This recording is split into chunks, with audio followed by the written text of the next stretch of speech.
Swiftly on, because we've got this fantastic array of different topics around people and working together before lunch. We're now going to talk about food, which is a bit teasing and tempting because we're some way from lunch. But I'd like to welcome in a presentation entitled "Food as Glue: Ingredients to Collaborate." And you saw with Primo locating food facilities very close to the town hall. So please welcome Philip Ross, CEO of UNWORK, and Barry Varcoe, the global head of CRE&FM at Zurich Financial Services. And I think Philip is going to interview Barry, and they're not going to chew while they speak. Try not to fall off the front as well. Absolutely. That too. Jeremy, thank you. It's a pleasure to be here, and I think it follows Primo's comments very well that we want to begin a year-long study into the future of food at work, which Barry has kindly offered to chair and will help direct. So I'm going to actually interview Barry on stage, but I invite you to also ask questions and to stimulate some debate with Barry. And I want to kick off with a contrast to Primo's presentation of these fantastic environments from the West Coast, because I walk around many corporate offices in the UK which don't look like that. And typically you have a construct, which I still see on floor plans, called the tea point in British offices, which is really a vending machine in a dark cupboard off a corridor. And then you have a staff restaurant somewhere, this big vacuous space. What's the current status quo, Barry? What do we have today and what's wrong with it? Well, I think that is unfortunately the status quo. I mean, when you come to conferences like this, you always see the sort of the leading and the bleeding edge. And even in those organisations, quite often, that's what they've got in the sort of the headquarters or in one or two locations. And when you start getting deeper into the organisation, it very quickly gets back to the sort of the bland vending machine on the floor, and then a big sort of food factory somewhere, sort of central or somewhere that people can get to fairly conveniently, but it's really a process shop. It's about getting everyone through the system in an hour and a half flat. I mean, we've got this funny notion of the lunch hour still in many countries. It's sort of as far away from food in the rest of our lives as you could imagine. I often think when I visit both in the organisation I work for and other organisations, when I have food at that organisation through one of their outlets or our own, I think, well, how would this outlet fare on the high street? If this was genuinely a competitive business proposition, how many people would walk through the door? And it's pretty quick to decide what the answer would be, which is that you would probably find that big hall with identikit desks everywhere laid out for eating would be pretty empty, unfortunately. So I think it's an area that has got huge potential. So there's a very positive reason for dealing with it. But I think at the moment, for by and large, it's pretty negative as an experience. And why do we still have these tea points, these cupboards of vending machines? What is that about? Is that the only solution? Is there an alternative approach? Yeah, I mean, I think it's just a lack of imagination, and it's a lack of attention to detail. I think the starting point as well is in terms of food is to as it is with sort of new ways of working. I mean, we're very much quite good at looking at how we provide a variety of propositions for people, but we're still assuming that everyone's identical. And that sort of does extend into new ways of working as well. We all assume that if you want to be, to write a report, that you're going to want to be quiet and reflective and go off into one of these sort of soundproof booths or shut the door or whatever. You only have to look at a Myers-Briggs profile to see that they've sort of aggregated it down to 16 types of generic people. And of course, we're all individuals, and people will respond to different environments in different ways. So I think we've just got to let go our imagination a bit and sort of understand how important food is to us as human beings. I mean, it's a basic fundamental requirement, but then once you've got over that sort of level of basic need, then I think society for thousands of years has evolved and shown that food becomes a rallying point. It's part of community. It's how people sort of socially interact. Yet at work we don't seem to see it as that, by and large. Some have, but most haven't. And I don't think really we've scratched the surface in terms of what we can do. And we've also explored new ways of working, you know, for many years. Have we had an alignment of food and drink to that? Have we had new ways of eating yet? No, we certainly haven't had new ways of food. Again, when you look at all the different types of variety of ways in which you can buy and consume food outside of work, we certainly haven't successfully, in my view, sort of brought that to within the new types of workspace that we're now providing. It still tends to be, for most people, a more sort of the efficiency that takes over. We look at the sort of the central area and the bulk mass processing of food and getting people through that. I think where we've got to get to is to have a much more of a range and a choice of settings. We've got to take the food to where people want to consume it. Again, if you're on a sort of it gets to 12 o'clock, 12:30, you're in a really engaged setting with people, and you're really being creative. You don't want to have to stop and go off and eat because by 1 or 1:30 the restaurant's shut and you're hungry. We should be able to take food to where the work needs to get done, or not force people to walk halfway across a campus to get to where they want to get something if it's something quick. Similarly, obviously, if you do want to have something more substantial, then provide for that as well. So I really do think it is a case of getting much more choice and looking and understanding at how we can integrate it much more appropriately into how work gets done and how people want to live. Mm-hmm. And I think, you know, we're just reflecting on Google, who's been an early participant in the research. You know, they have an unwritten rule that you can't be more than 300 feet from food in their workplaces. So they have micro kitchens. They have 120 food offers now around the world. Within Mountain View alone, 700 people just delivering food.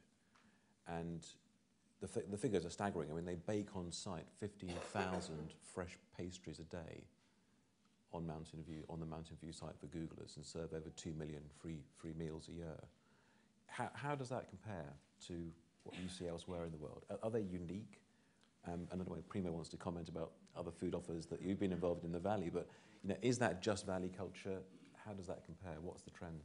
The lesson I take from Google and others that you see around the world who've really sort of pushed the envelope is not to seek to sort of copy what they do or necessarily take ideas from there. But the powerful thing they do for me is that they have aligned whatever it is they're doing in terms of new ways of working or food, as we're talking about here, to the corporate culture. It makes sense for them. If you take that and put it, I've worked for Zurich Insurance, which is a fairly straightforward insurance company with a very sort of conservative with a small c culture on the outside, because that supports the brand. If we were to suddenly create something wild and wacky with slides everywhere and get your free milkshakes and everything, all the rest of it, it would be such a culture shock. It just wouldn't fit the organisation at all, nor the sorts of profile of people that naturally gravitate to such an organisation to work for it, etc., etc. So what we've got to do, and I think all organisations have to do, is take inspiration from others, but don't sort of seek to ape it all the time. Think through where is the organisation going? What's the cultural fit? What are the senior leaders talking about in terms of the organisation going forward? If you take my organisation, the chief executive and the leadership team are very much emphasising the notion of caring at the moment. Caring for our customers, caring for our staff, caring for the community that we're in, so on and so forth. So a natural extension of that for us through food and caring for our staff is to think in terms of health and wellness, and to understand what food can do in terms of that context. And you can sort of go through many levels of this, and you can start drifting into some exciting areas. So, you know, we're starting to think in terms of all the sort of the overlay there is now between nutrition and the pharmaceutical industry, I mean, a very, very sort of well-known example to a degree is sort of Red Bull. Gives you wings, gives you energy. But there's much more scientific approach to it now in terms of food. I think they call them nutraceuticals. But how it can actually, in effect, it's getting close to food being a drug in a positive way in terms of how it can help you. Similarly, if you start looking at the prevalence of disease, the negative is that food can contribute to disease or the likelihood of it. But similarly, if you have problems, which many do, take diabetes, it's pretty endemic. And I suspect it would be quite disturbing to know if you're in a large organisation how many of your people and employees are struggling with it. Yet what do we do to help them with their food choices in the restaurant or through the food services that we're providing? And you could then go to the next step and saying, well, just as if you were in the corporate gym or whatever it was, or health club, you would have a fitness plan. Why can't we help people with a nutrition plan for whatever helps them with their daily lives and circumstances? So there's all sorts of ways we can do that. It would make sense for us because it would fit directly with Zurich Cares, which is a key cultural shift that we're trying to imbue throughout the organisation. So that shows how we in corporate real estate can very much align with the leadership of the business and help them sort of further the objectives of the organisation and connect with our people. Okay. I mean, also Google were fascinating. They've just launched the ability to get people to vote on the food they're eating live. So they're using all their mobile phones, 22,000 of them, using NFC in their mobiles, which they now carry, touching feedback in their restaurants and cafes, which then give a social network both to their colleagues about what's good to eat that day and to the chefs who can then load balance what they're cooking. How do you see technology? We have cashless vending as the ultimate technology today with a cashier. Where's it heading next? What might that do? Well, I think the key for me here, and something I'm keen to explore in the future, is this whole notion of push technology as well, in terms of and helping. We're getting more and more as well as self-service society. So looking at online shopping and all that kind of thing. So I think anything that makes it easier to get what it is you need and what you want. So, for example, disconnecting presence with ordering. So you can, if for example, you're visiting a facility, it's not your base facility, or indeed if it is your base facility, have the menu pushed to you as soon as you walk in through the door on your device, because the facility, if you like, knows you're there. Similarly, if you want to book a room for something, or you've got people coming in, just make it easy to book as well the sort of the nutrition, the drinks, the food, whatever it is that you need. You can then obviously make sure that people are aware of the choices that are available. One of the problems that I find in very large facilities, and I was visiting one about a month ago, they had a fantastic array of choice, but it took 10 minutes to walk all the way around it, literally, I'm not exaggerating, to see what your choice was. And then, of course, you found that what you wanted was way back at the beginning, and it was another 5 minutes to get back there to get what you wanted. So, again, it just makes it convenient. And for most of us, we're time poor, and you don't want to be, it's very frustrating to have a wide range of choice and sort of feel that you haven't got the time to devote to get the most out of it that you want. So I think that's one way around technology helping us. You've then got the whole advance of nanotechnology and how that's going to change the nature of sort of foods anyway. I guess where they'll be much more fit for purpose, or you'll know much more about what it is you're eating. I think that's another key way as well. And then you've got, on a broader level, just making sure that the whole of the area that you're consuming your food, which of course, why is it just, as I said before, 2 hours at lunch, it should be allowing support for it the whole day, is enabled for technology, so it becomes productive space. That's one of the big problems I find with current food provision areas, is that they're there just fit for purpose for that one thing, and they're not attractive for using as a work setting during the normal working day. They're just not designed for that. And how do you react to Primo's case studies of the kind of the town hall, the all hands space right by the lobby, right as a focal point, compared to our classic canteen that's, as you said, hidden away and used for... I think that's crucial. I don't necessarily think it needs to be right by the lobby. That's one place you can put it. It's where is the natural nexus point or the flow. I think one of the key things for organisations going forward and for our role in them is to understand flow through facilities and flow through buildings. Where are people moving and how are the communities and the teams aligning themselves, and where they sort of, what are their migratory paths? And then you really want to look at a logical in the logical setting for food is where you're going to get most interflow and intermingling. And sometimes that'll be the entrance, and other times it won't be. We're just thinking through the sort of long-term redevelopment of our corporate headquarters in Zurich. And in fact, right in the middle of the campus is an old building that is heavily protected in terms of the urban authorities, and we can't do much with it. But actually, when we look at how the site could be reconfigured, that becomes the natural hub and the heart. So we flipped our thinking from something that, well, actually, what are we going to do with this, to, and it's a bit of a problem, to actually this could be the nucleus of the whole campus. And that then is where you're going to put the food and the drink and turn it almost into the club. Where people want to come to, and it's part of the natural flow and thoroughfare of the community as well. So it will just be self-reinforcing. Well, we're launching some research. We kind of feel there's not much out there, don't we? Having looked around the world, and Barry is chairing it. But we're open to people to be involved. We're looking for some corporates and others who would like to participate in a study globally on food at work. Google's already, of course, participating. Cisco and others are involved. If anybody here would like to get involved, let myself or Barry know, and we're kicking this off. I mean, my last question, Barry, is that, you know, when you were at Royal Bank of Scotland, you did some wonderful work on branding, and I remember you telling me both about the brand, but also that no queuing is bad. Can you kind of finally just comment about that, how you actually maximise both the branded proposition, but also optimise people's chances to meet? Yeah, what we did was we looked at food, and I'll be sort of replicating this to a degree in principle at Zurich.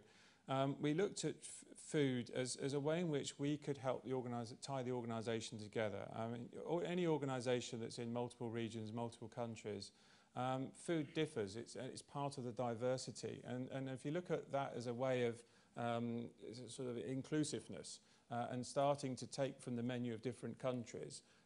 You can start educating and helping the awareness of an organisation around using the food to explain the scope, the spread and the diversity of the organisation for whom they're working.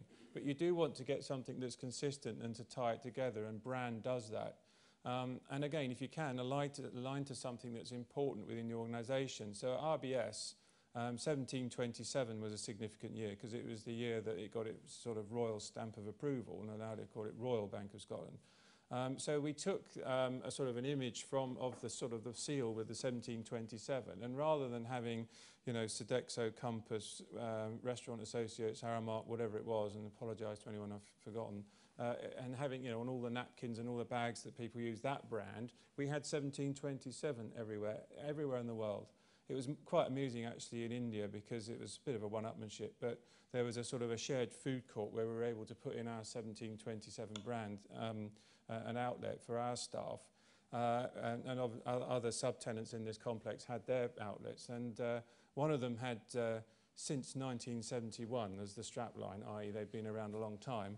The next one down the line had since 1954, but when we came in with since 1727, they couldn't compete with that, but it was quite amusing from that point of view. But yeah, so brand, I think, it helps bring an organisation together and creates familiarity, and comes back to this idea of being the glue. Fantastic. On that note, thank you. Thank you very much, Philip. Very much, Barry. Thank you.